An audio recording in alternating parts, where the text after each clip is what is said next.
the painful truth about protesting pensioners. Well, welcome to Mark and Pete. Here's a thought. Not so retiring. If you mention the extension of a pension to the French, you will experience jostling and jeering and jolting. With dissension and tension as fists clench, then the French are simply revolting.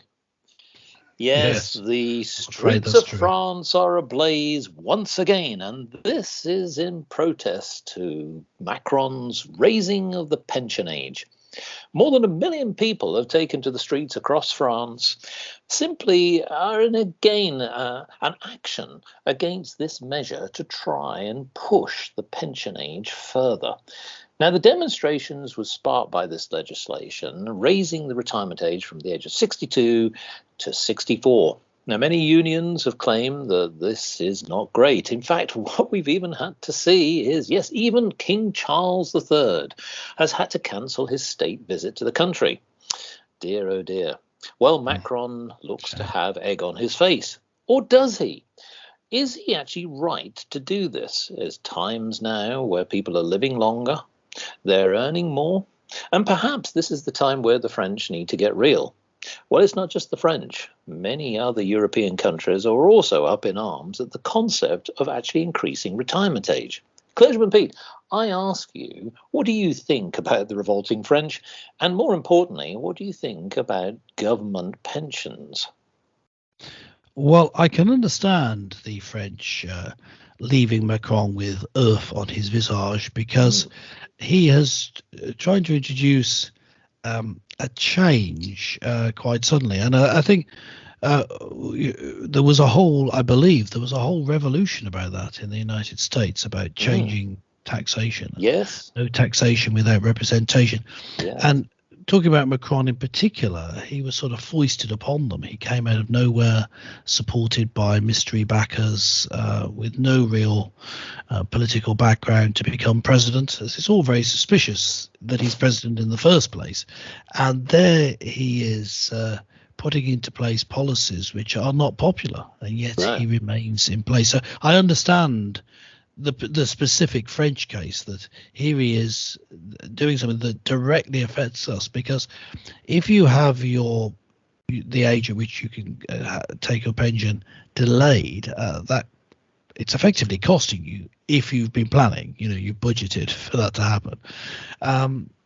But aside from the financial cost, it's costing you your peace of mind, your plans for the future have all had to be changed.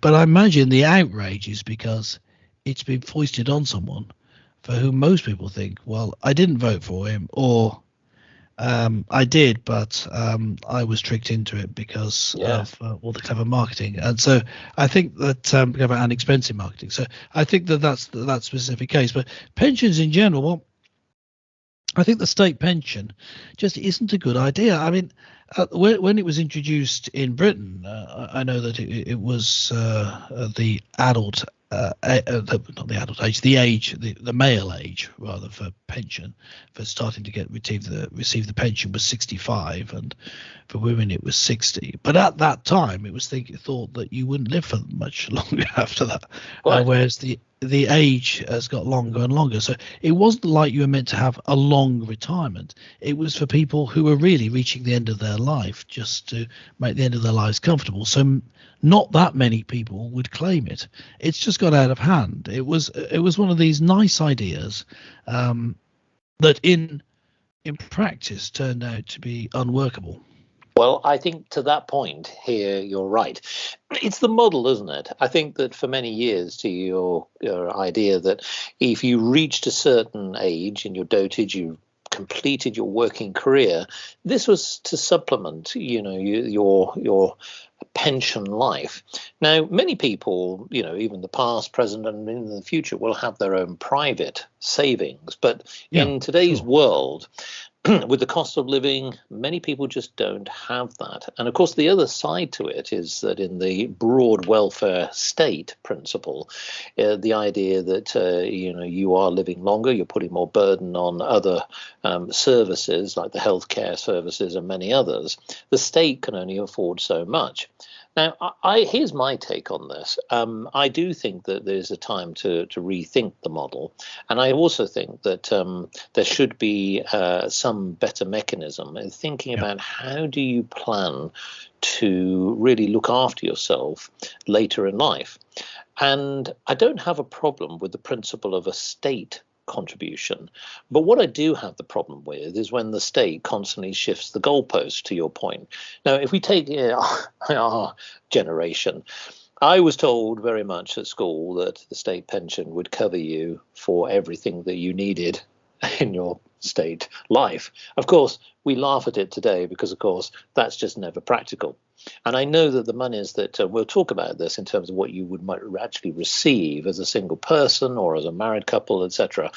But basically, it doesn't even cover the general cost of living. What you do need is you do need some other form of income. Now, what I would say with this is that the governments, as well as businesses, need to think a little bit more carefully about how do they retain people in their 50s and their 60s, and possibly even beyond that. Because at the moment, what we've often seen, and if you look statistically, that most of the people who are of a certain generation start to plan their retirement age when they reach their 60s. They may not necessarily retire at 60, but they're thinking about it and winding down. Challenge is that those people could live for another 30 and even 40 years without Yeah. even contributing. Sure. Now, Clergyman Pete, before we go on to our thoughts about what mechanisms could be put in place, let me ask you, first of all, I think you've already declared, what is the minimum state pension age for the United Kingdom, in your knowledge? What would you say it is? Um, well, I thought that at the moment it was 67. It's 66, depending on the age that you are at. Oh, okay. What is it in Germany? Um, Uh, I'm going to say it's slightly more. I'm going to say 68. no. Now, of course, I'm sorry to have to say that our methodical and well calculated Germans, it's 65.6 years. Of course, I should have got What is it in Italy? Yeah. No, Italians. Yes.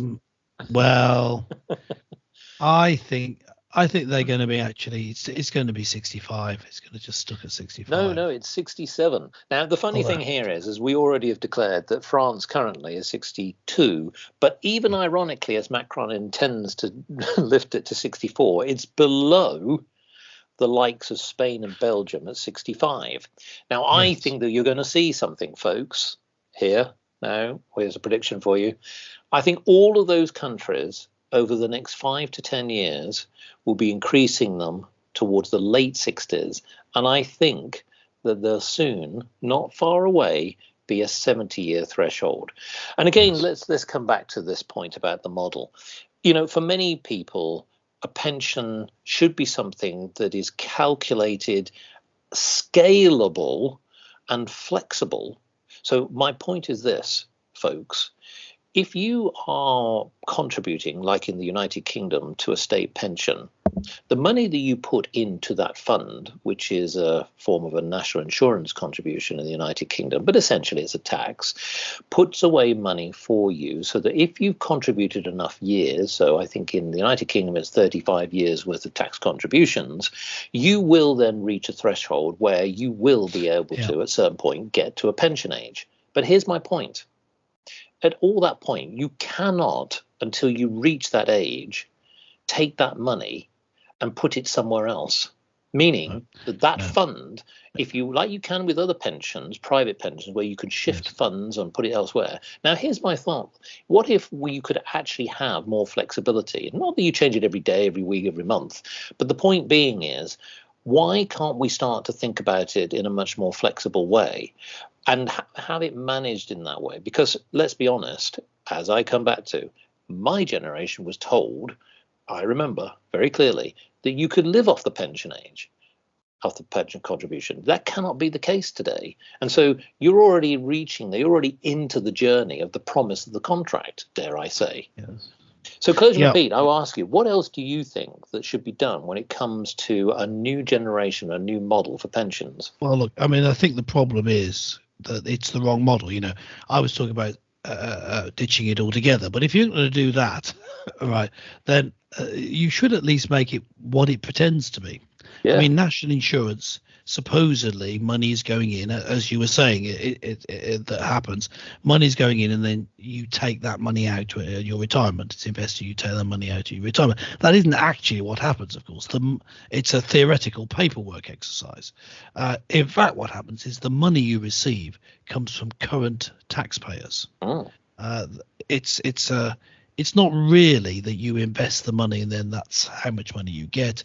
They just check whether you've paid a full year's worth of contributions or not, and then that goes towards it, depending on what they're setting the state pension as at the moment.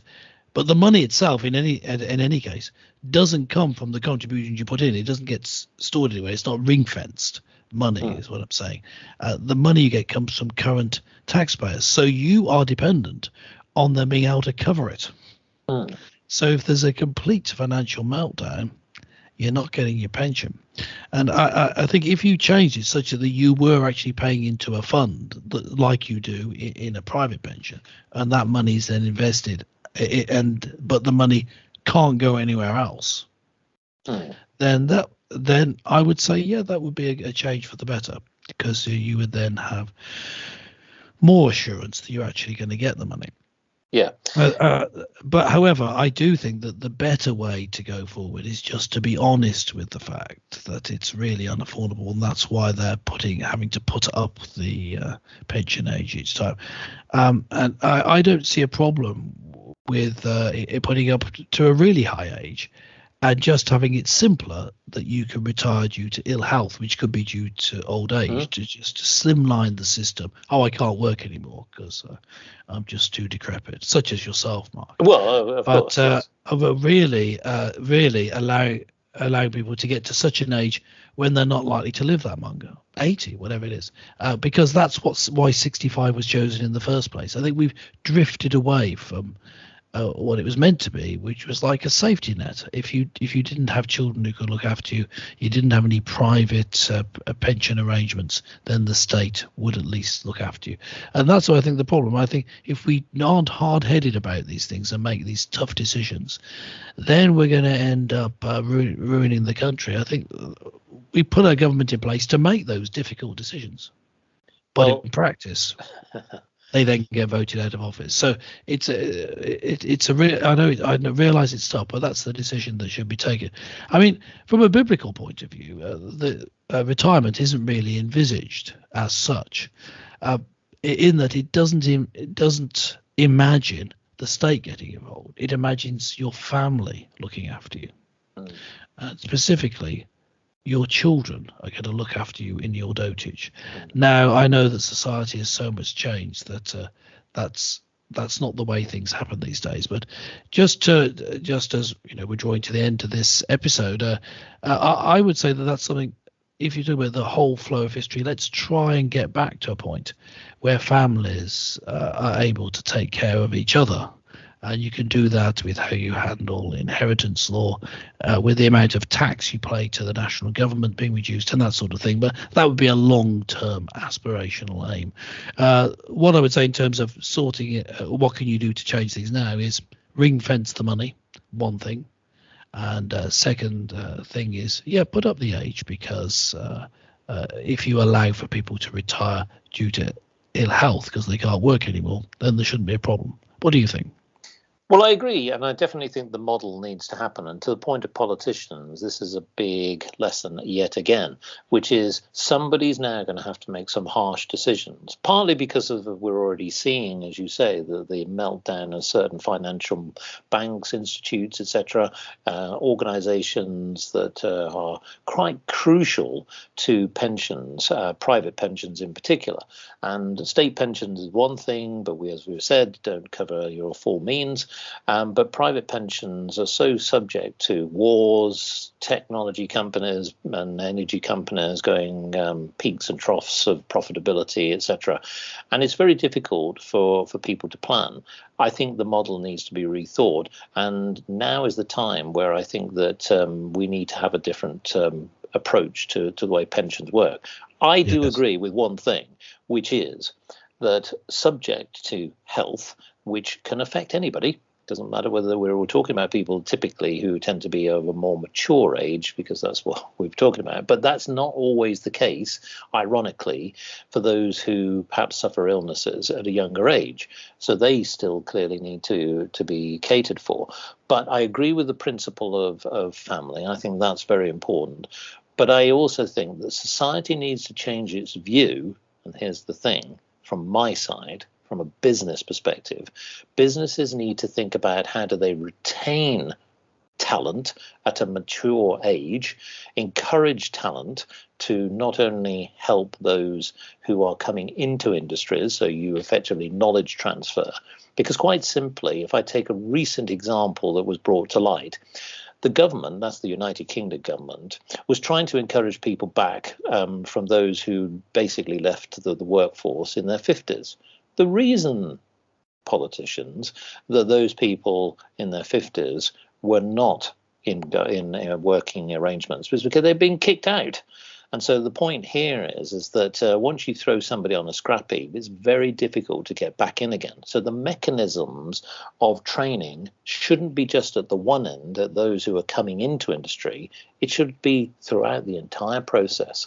And for those who do go beyond 65, 66, 67 of a pension age at the moment, whichever country you're in, should have the right to continue to work because they can contribute a great deal. So the model all round, culturally and legally and from a point of process and planning, definitely needs to be rethought.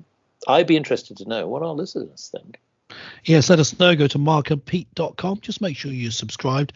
You can comment on this and every episode. So do let us know what you think. As Mark just said, we're going to retire from this episode for now. Catch you next time.